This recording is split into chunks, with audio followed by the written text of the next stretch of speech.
Our sister channel ETV grabbed a few awards at the South African Film and Television Awards on Saturday. Rhythm City scooped the TV soap while Petronella Chuma walked away with Best Actress for her role in it. Masasa Mbangeni won for Best Supporting Actress in Scandal, and the team won the Best Achievement in Script Writing. Other winners include James Ngobo, Cindy Dlatu, Clint Brink, and Mishak Mavuso Makabane. Veteran storyteller on screen and stage, Gcina Mhlophe, was handed a Lifetime Achiever Award. And to talk to us about that, she joins us now. A very good afternoon to you, Gcina. And firstly, congratulations for receiving what I think many South Africans would agree with me in saying is a deserved accolade. Just how are you feeling about being, given and honored with the Lifetime Achiever Award? Thank you so much. I feel very honored. I feel very humbled. It is, I never saw it coming when they phoned and then an email arrived confirming that they are awarding me this prestigious award. I was just speechless at the beginning, but I'm really grateful, especially because it's an award that I'm receiving from my own country. You can get all the awards in the world. When it's in your own country, there's something that just sings inside you. And Mama, as you bring that point up, South Africans have always said, give our stars and our legends their flowers while they're still alive, and don't wait for the international stage to give them those flowers and then you only react afterwards. Do you feel that now the SAFTAs, for example, the SAMAs, for example, in the music industry are now coming to the party and are doing what they should in honoring the legends of their different spaces? I think so. I think we should honor our legends, our great artists in different fields, different disciplines while they're still alive. And also to feel recognized, because when we are doing our work, we're just working and plowing ahead. You're not thinking, is anybody watching? Is there an award coming? If you do that, you're never going to do anything properly. So I'm very, very happy that I received this award, but I know that it is not the kind of thing that you are looking out for. So to honor our artists, our living legends, while they are still on this earth, is something special, and we should commend the SAFTA award organizers, the NFVF, and all of those people. I'm truly, truly humbled and grateful. Mama, when you talk of a storyteller, and you mention the name of any storyteller in my generation, at least, Gcina Mhlophe's name is the first and usually the only name that comes up. Are we getting storytellers such as yourself coming up in the industry? Wow. You asked me this question on this day when we are preparing in 5 days' time. I'm launching a book that is called Our Storytelling Tree. In fact, in that book, I collected 38 storytellers who are operating in South Africa. We are doing a virtual launch on the evening of the 28th of May. So there are storytellers in South Africa, in Pretoria, in East London, go Becha, go Cape Town, go Mount Frere, go Pretoria, I'm so happy that we are able to launch this book this year and be able to celebrate all of those storytellers. Some of them are storytellers on stage, some of them are telling stories and also writing books, prolific writers. And so there are storytellers, and some of these stories we're going to make sure that they become stage productions, like we did 2 years ago with my book, Fudukazi's Magic, but also we want our stories to be told with philharmonic orchestras. I won't be happy until I've got Fudukazi's Magic performed with a philharmonic orchestra. And there are other storytellers who are doing just that. So don't worry, there are storytellers in my country, and I feel good about that. Of course, Gcina. Now, I want to ask you this. Much of the cries of the African child has been, our stories have not been told enough. And of course, that has always been, attributed to colonialism now in our country, apartheid, and that the story instead that is being told from a South African point of view is the pain of the African child and not the successes of the African child. Are we seeing more of that coming through? Do we get black storytellers who are telling the African story from a positive light instead of reminding us of the pains that we've gone through as a nation? Let's talk about 2 storytellers who are featuring in this book. Let's talk about 3. Cindy Wamagona is on the ball.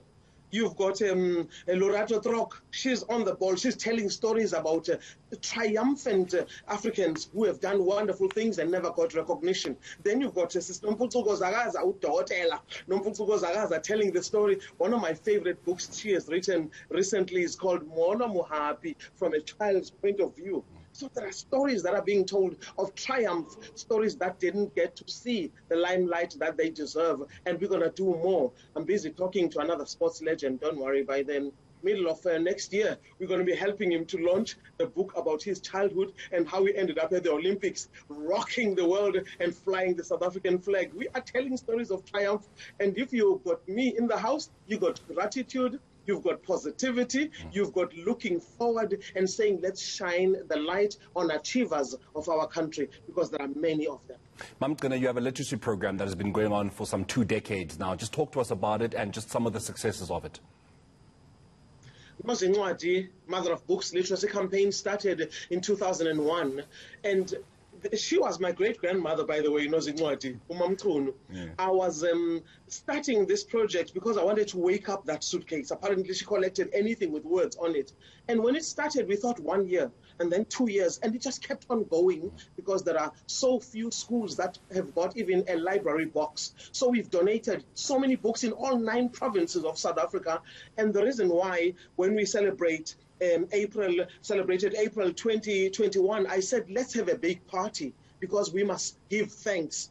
We never once got a flat tire and derailed and had an accident. We never got robbed. We went to Uppington. We went to Mpumalanga. We went to DR. We went to so many places all over South Africa. We've been everywhere with this Nozincwadi, Mother of Books. So we're celebrating the 20-year anniversary, but with that element of gratitude, the people that supported us. From the least expected people, they came on board. The first year was sponsored by MTN. You think MTN cares about literacy? They do. And some people who came with us, Agasekwe Mhlabeni, she's no longer alive, as soon as she heard we are in the spirit of fighting against illiteracy, she came on board. So there are other people who supported us when we least expected it.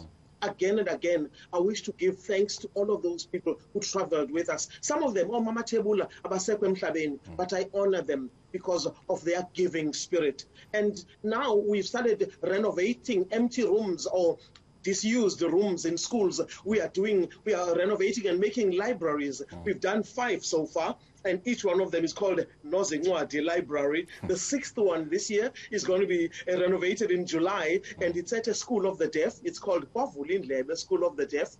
We're in business. We are bringing books all over the place, and I'm glad that there are other literacy campaigns that are on the same journey. I think we are soldiers fighting the same battle and making sure that this freedom that we are so proud of, it includes literacy. It includes empowerment of the African child, so that when they are able to read, you can bring them all the gadgets you want. You can send them to the best universities, and they will hold their own. Then we can say, Africa is on the move. Most definitely. It's actually fantastic, all the work that you've been putting in, Mama. And that is what you're also known for, is nurturing young talent, nurturing young minds, molding young minds through storytelling.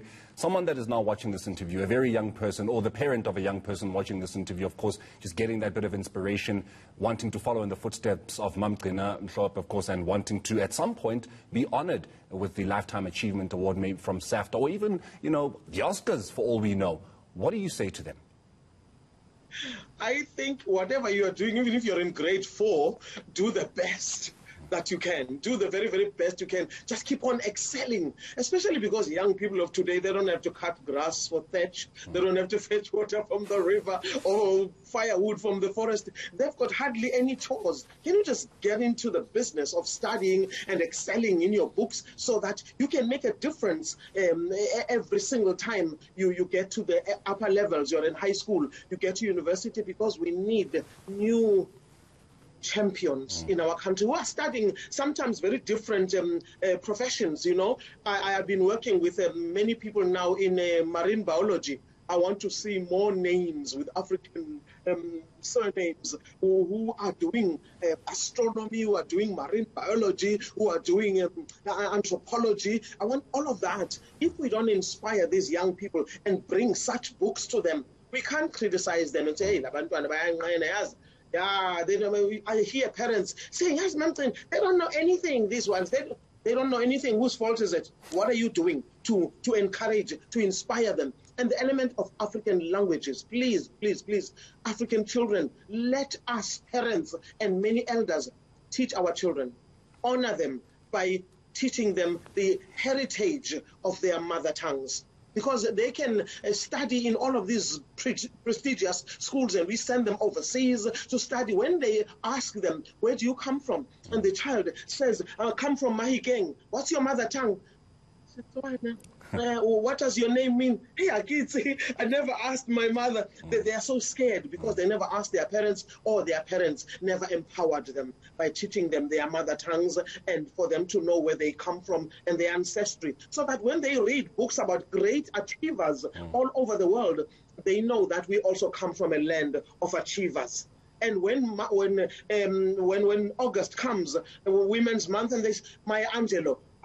I love Maya Angelou. By the way, I got a privilege of meeting her. She was awesome. Now, the only thing about one poem from Maya Angelou, there are so many writers in the African continent. There's a whole continent, excuse me. Open the map. There's a continent. There are many, many poems. There are many songs. There are many stories. And if you don't find the one you want, go ahead and write it. Most definitely. Powerful. Mama, congratulations for receiving a deserved Lifetime Achievement Award, and we are very, very proud of you. Gcina Mhlophe, that is, of course, the SAFTA Lifetime Achievement Award winner. She, of course, got that award when the SAFTAs were taking place yesterday.